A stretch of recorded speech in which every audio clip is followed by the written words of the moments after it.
형제 아볼로에 대하여서는 이라고 하는데 고린도 교회에서 온 편지에 답한 것입니다. 후임자 아볼로와는 대립하거나 그의 고린도 방문을 파괴한 자일 뿐만 아니라 오히려 그에게 형제들과 함께 가라고 많이 권한 것은 둘 사이에 대립하는 감정이 없음을 보여주기 위함인데요.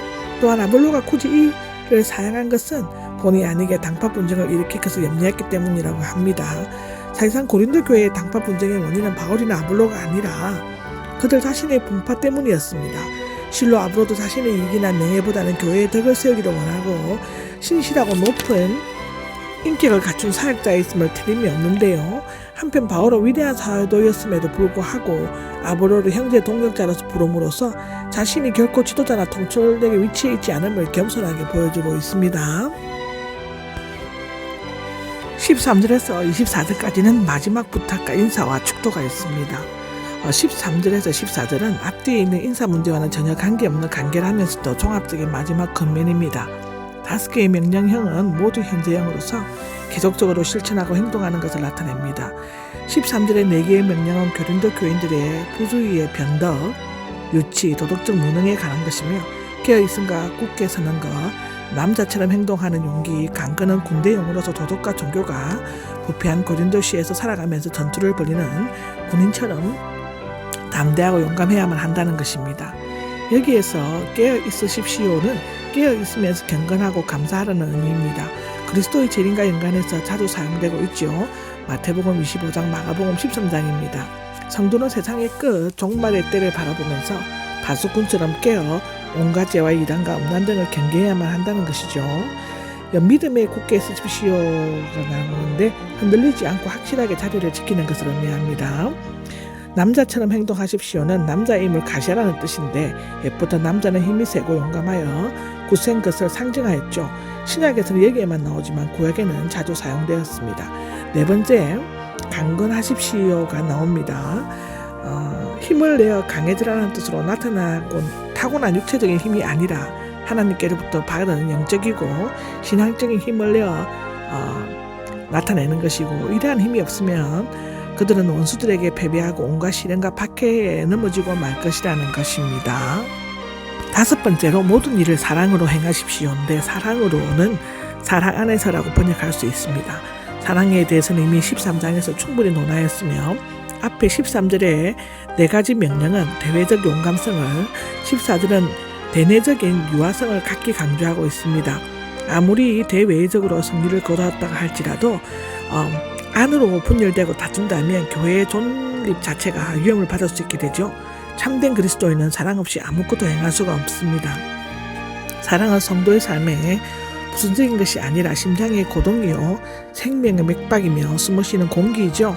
지금 분파와 도덕적 타락, 거만한 자부심, 우상 숭배와 이단 사상에 빠진 고린도 교회에 절실히 요구되는 것이기도 합니다. 여러분에게 권고합니다. 한데 바울은 교회에서 수고하는 자들을 인정해주고 순종할 것을 권하고 있습니다. 스테바니아의 집안 사람들이 나오죠. 그들은 고린도 교회에서 잘 알려져 있었고 모범적인 그리스도인의 특성을 지니고 있었고 아가야의 첫 열매였으며 또한 바울 자신에게 세례받고 개종하였고 성도들을 섬기는 일에 헌신을 하였다고 사도행전 17장 34절에 나옵니다. 아마도 그는 자신의 집을 집회장소로 내놓고 병든 자나 가난한 자를 헌신적으로 도왔거나 헌금으로 예루살렘 성도들을 도왔을 것입니다. 여기 순종하십시오는 밑에 두다 능동태 중간태로서의 자신을 복종하다를 의미하는데 스데바나 집안 사람들이 보여준 헌신적인 봉사와 사랑의 수고를 본받아 교회와 성도들을 섬기기에 힘쓰며 존경하는 마음으로 그들에게 순종하라는 것이죠. 브노나도와 아가이고요. 두 사람의 이름은 이곳에만 나옵니다. 그들이 누구였는지 분명히 알 수 없습니다. 브노나도는 클레멘트의 편지에 등장하기는 하지만 당시 흔한 이름이었고 아가이고는 노예 출신으로 추측하기도 한다고 하는데요. 그들은 고린도 교회에 질문을 적은 편지를 가지고 왔었던 것 같으며 교회 소식까지 전해왔던 것으로 추측되어집니다. 바울은 그들의 방문을 받고 매우 기뻐하였다고 기록되어져 있죠.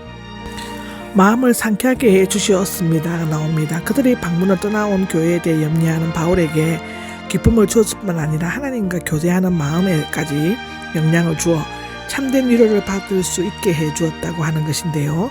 또한 세 사람은 바울과 고린도 교회 사이에 있을 수 있는 오해와 불신을 제거하고 참된 교제가 계속될 수 있도록 중간 역할을 잘 수행함으로써 고린도 교회에도 큰 기쁨과 평안을 가져다 주었습니다.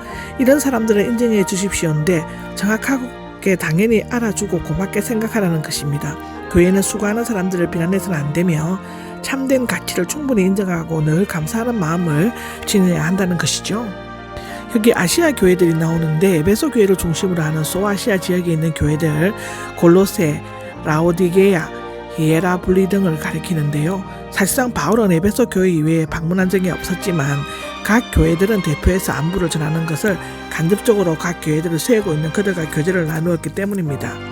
아굴라와 브리스길라는 사도행전 18장, 로마서 16장에 나오는데 둘은 부부로서 6번 언급되는 중에 브리스길라, 즉 라틴어 이름으로 헬라어로는 브리스기가가 되는데 4번 앞에 나오는 것은 아마도 활동적이고 지도력이 있었기 때문이었을 것입니다.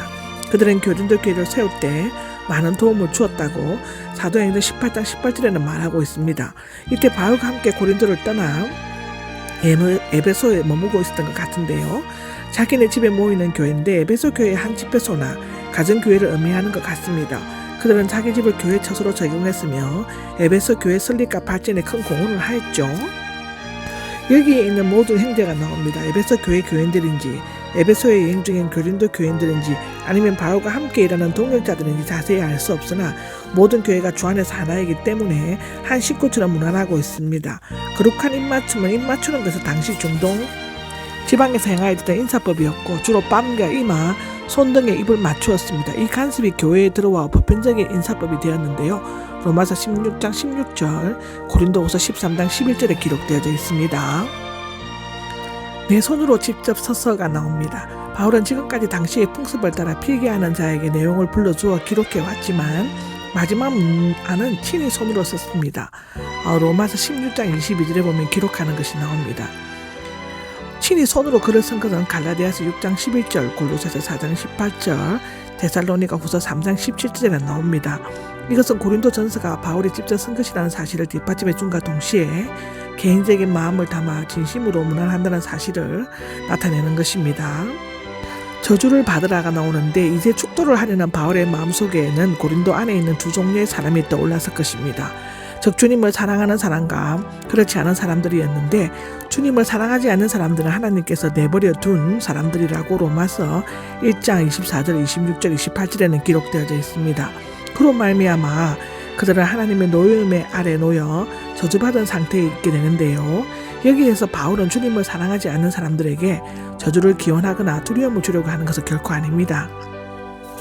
빛이 있는 곳에 그림자가 있고 축복이 있는 곳에 저주가 있는 것처럼 성경의 그림산과 에발산에서 축복과 저주가 선포되죠. 주님을 사랑하는 자에게는 축복, 사랑하지 않는 자에게는 저주가 있음을 다시금 일깨워주는 것입니다.